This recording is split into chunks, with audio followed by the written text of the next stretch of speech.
Hi friends, ಎಲ್ಲರಿಗೂ ನಮಸ್ಕಾರ. Welcome to extra tasty food.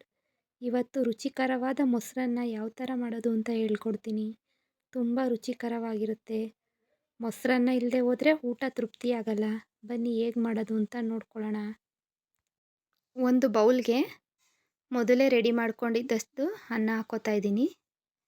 ನೋಡಿ, ಇದಕ್ಕೆ ನಾನು 1 ಕಪ್ಪಷ್ಟು ಮೊಸರು ಸೇರಿಸ್ತಾ ಇದ್ದೀನಿ. ಸ್ವಲ್ಪ ಉಪ್ಪು ಸೇರಿಸ್ತಾ ಇದ್ದೀನಿ, ರುಚಿಗೆ ತಕ್ಕಷ್ಟು. ಎಲ್ಲ ಚೆನ್ನಾಗಿ ಮಿಕ್ಸ್ ಮಾಡ್ಕೋಬೇಕು. ನೋಡಿ, ಈ ಹದದಲ್ಲಿ ಎಲ್ಲನೂ ಮಿಕ್ಸ್ ಮಾಡ್ಕೊಂಡಿದ್ದೀನಿ. ಇದಕ್ಕೆ ಒಂದು ಒಗ್ಗರಣೆ ಮಾಡ್ಕೊಳ್ಳೋಣ ಬನ್ನಿ. ಒಂದು ಪಾತ್ರೆ ಇಟ್ಟು ಅದಕ್ಕೆ ಸ್ವಲ್ಪ ಎಣ್ಣೆ ಹಾಕ್ತಾ ಇದ್ದೀನಿ. ನಂತರ ಸಾಸಿವೆ, ಜೀರಿಗೆ, ಉದ್ದಿನಬೇಳೆ, ಕಡಲೆಬೇಳೆ ಹಾಕ್ತಾ ಇದ್ದೀನಿ. ಕರಿಬೇವಿನ ಸೊಪ್ಪು, ಒಂದೆರಡು ಹಸಿಮೆಣಸಿನ್ಕಾಯಿ ಹಾಕ್ತಾ ಇದ್ದೀನಿ. ಸ್ವಲ್ಪ ಶುಂಠಿ ಸೇರಿಸ್ತಾ ಇದ್ದೀನಿ, ತುರಿದಿರೋದು. ಹಿಂಗೆ ಸೇರಿಸ್ತಾ ಇದ್ದೀನಿ. ಎಲ್ಲ ಚೆನ್ನಾಗಿ ಫ್ರೈ ಮಾಡ್ಕೋಬೇಕು. ನೋಡಿ, ಒಗ್ಗರಣೆ ರೆಡಿ ಆಗಿದೆ.